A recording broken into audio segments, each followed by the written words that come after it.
nombre es Shirley González, de la carrera de Relaciones Internacionales y Comercio Exterior Dominical. El tema que voy a abordar será la continuación de la unidad 6, la Revolución Popular Sandinista en Nicaragua y las nuevas relaciones diplomáticas entre los años 1970 y 1990.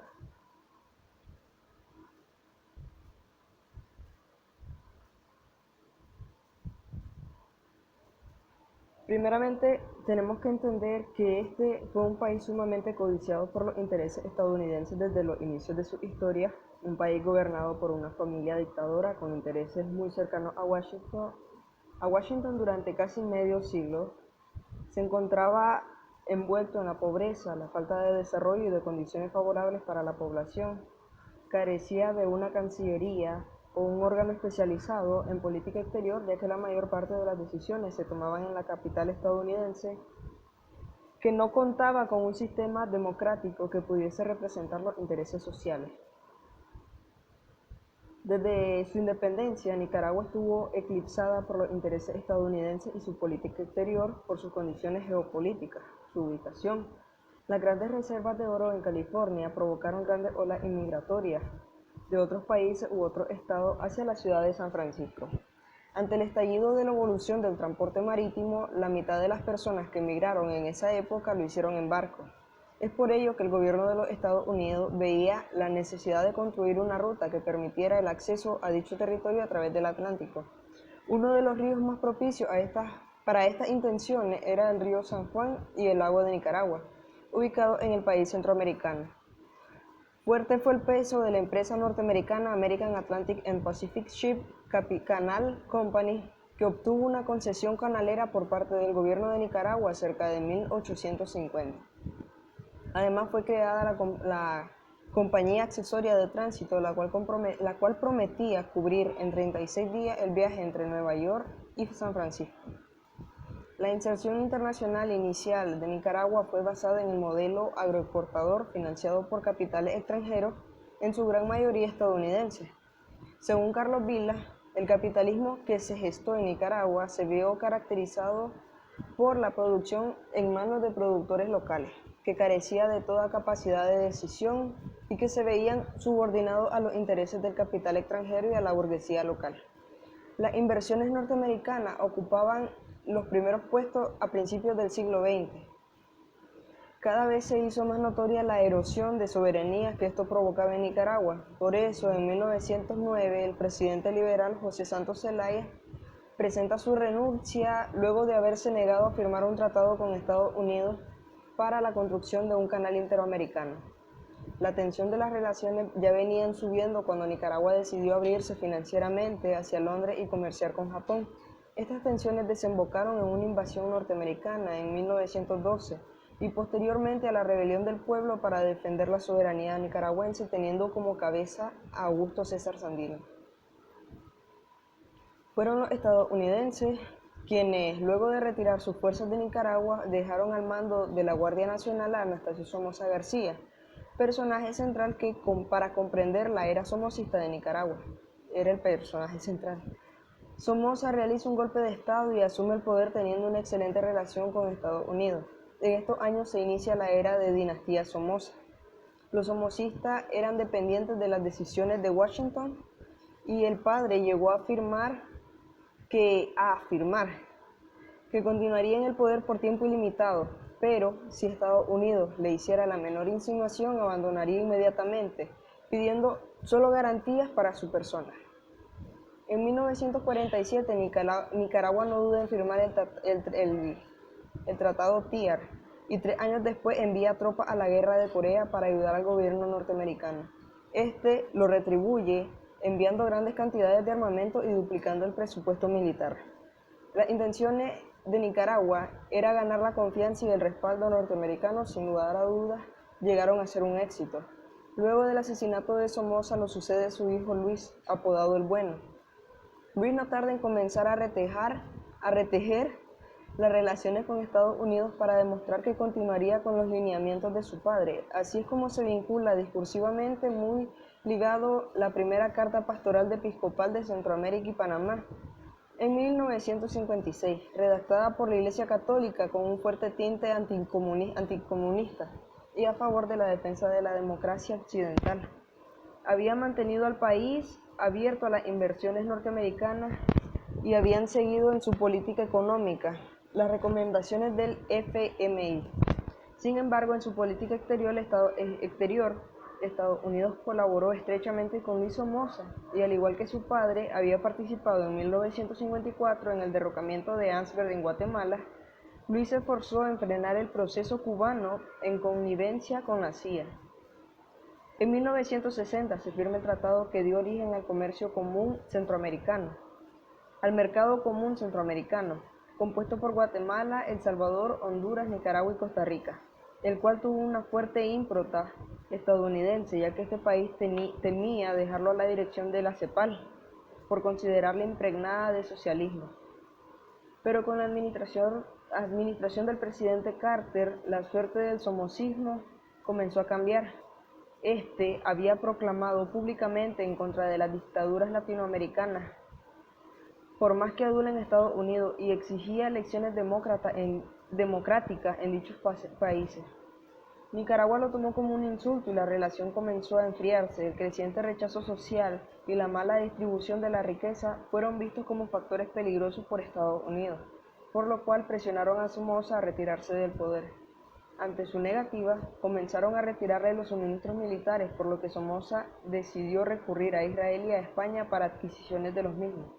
Pero ante las presiones norteamericanas, estos cortaron todo tipo de suministros también.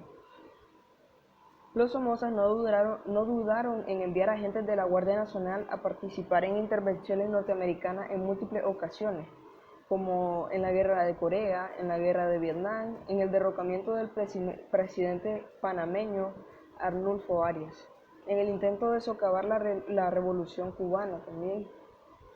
Tampoco dudaron en proponer a la ciudad de Managua para firmar el Tratado de Defensa Centroamericana en 1965, que ponía la seguridad de los países en manos del Consejo de Defensa Centroamericano y establecía que, frente a cualquier agresión en contra de un Estado miembro del Consejo de Defensa Centroamericana, los demás Estados miembros, sin prejuicio de las acciones individuales que lleven a cabo en ejercicio de derecho inminente de legítima defensa, desarrollarán acciones colectivas coordinadas mediante el empleo de unidades combatientes de las Fuerzas Armadas y de Seguridad Pública Centroamericana. El CONDECA proponía una serie de medidas a desarrollar, las cuales son el establecimiento de técnicas contra la subversión, impedir la infiltración de elementos comunistas en la región, concentración de convenios y acuerdos para la armonización de doctrina, métodos y materiales de guerra, promover las capacidades de personal en Centroamérica, coordinación conjunta de litorales centroamericanos, concertación del uso de bases militares a nivel centroamericano. Establecerán coordinación y cooperación en los sistemas de telecomunicaciones con el propósito de hacer frente a amenazas externas. Bien resumida está esta era por el mismo Anastasio Somoza Debayle, declarando al periódico mexicano Excelsior en 1974: Nicaragua no es un país del tercer mundo, sino un país aliado y dependiente económica, política y militarmente a Estados Unidos. La era del somocismo concluye de manera poco pacífica en 1979 con la Revolución Sandinista. El Frente Sandinista de Revolución Nacional llegaba al poder sin experiencia política de gobierno, con una marcada ideología socialista de izquierda, dispuesto a cambiar las condiciones sociales y económicas en las que se había sumido el país del somocismo. Cuando triunfó la Revolución Popular Sandinista en Nicaragua, no había una cancillería y evidentemente no era necesario que lo hubiera, ya que todas las decisiones diplomáticas eran tomadas en el Departamento de Estado o en la Embajada norteamericana en Managua. Una de las primeras medidas que tomó el nuevo gobierno de Nicaragua fue solicitar el ingreso al movimiento de países no alineados, donde fue inmediatamente incorporado como miembro pleno. Con objetivos como el desarme, la no intervención, los asuntos internos del país, el respeto por la autodeterminación y el establecimiento de un nuevo orden económico internacional, Pese a esto y a los anteriores descontentos con el régimen somocista, a Estados Unidos no le simpatizaba un gobierno socialista y con ideas marxistas con la intención de reformar el sistema económico para lograr una distribución más equitativa de las riquezas. Es por ello que comenzó a financiar la revolución a un grupo de contrarrevolucionarios comúnmente conocidos como los Contras.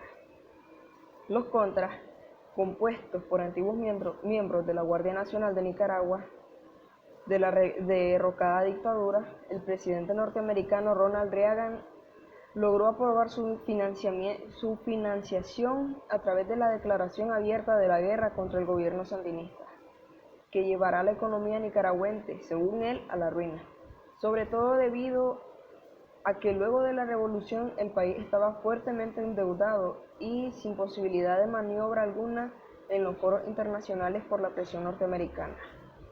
El canciller sandinista había solicitado que Nicaragua no sea considerada una reserva geopolítica de los Estados Unidos, ni parte de sus llamadas fronteras estratégicas, ya que tales concepciones atentan contra la soberanía, además de pedir que Nicaragua no sea etiquetada como una amenaza a la seguridad de los Estados Unidos, puesto que era un país pequeño cuyo principal objetivo era conservar su independencia y su dignidad, y salir de la pobreza a la que ese mismo imperialismo le condenó durante tantos años de cruel explotación y dictadura. La contrarrevolución se volvió un conflicto con su país vecino Honduras, ya que muchos de los insurgentes se ubicaban en la frontera. Nicaragua se mantuvo firme en su posición de que el conflicto no era con Honduras, sino motivo de presiones que el presidente Ronald Reagan imponía a este gobierno. También se dieron tensiones con Costa Rica, ya que en la frontera se ubicaban más miembros del movimiento de los Contras. Con otros vecinos como Guatemala y El Salvador, las relaciones diplomáticas continuaron con total normalidad, así también con Cuba, denunciando el bloqueo económico que Estados Unidos había impuesto luego de la Revolución Cubana. En 1983, países vecinos desarrollaron una nueva iniciativa multilateral para ayudar a calmar los conflictos internos que asolaban a Centroamérica.